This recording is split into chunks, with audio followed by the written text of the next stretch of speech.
तुम्हाला सुद्धा तुमच्या सोसायटीचा रिडेव्हलपमेंट करायचा आहे का? आता तुमच्या सोसायटीचा रिडेव्हलपमेंट हे तुम्ही स्वतःच करू शकतात, पण सुरुवात कुठून करायची हे माहिती नाही आहे का?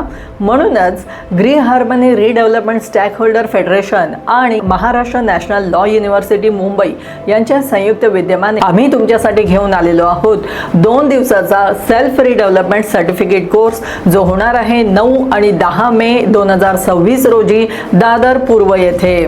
आता ह्या कोर्समध्ये तुम्हाला काय शिकायला मिळणार आहे? तर या कोर्समध्ये रिडेव्हलपमेंटची तुम्हाला पूर्ण प्रक्रिया शिकायला मिळणार आहे. यातल्या कायदेशीर बाबी कोणत्या आहेत, FSI कसं कॅल्क्युलेट करायचं आहे, फंडिंग कसं करायचं, टॅक्सेशन काय आहे आणि प्रोजेक्ट एक्झिक्युशनचं पूर्ण स्टेप बाय स्टेप नॉलेज तुम्हाला यामध्ये मिळणार आहे, आणि ते सुद्धा स्टडी मटेरियल सह. तर हा कोर्स कोण करू शकतं? तुम्ही सोसायटीचे सदस्य आहात, आर्किटेक्ट आहात, CA आहात, वकील आहात, किंवा रिडेव्हलपमेंट मध्ये तुम्ही इंटरेस्टेड आहात. म्हणूनच हा कोर्स तुमच्यासाठी उपयुक्त आहे. 20 एप्रिल पर्यंत तुम्हाला अर्ली बर्ड डिस्काउंट मिळणार आहे. लिमिटेड सीट्स आहे. आपल्या सीट बुक करायच्या असतील तर आजच आम्हाला खाली दिलेल्या नंबरवर कॉन्टॅक्ट करू शकतात. आता तुमच्या सोसायटीचा निर्णय हा तुम्ही स्वतः घ्यायचा आहे. धन्यवाद.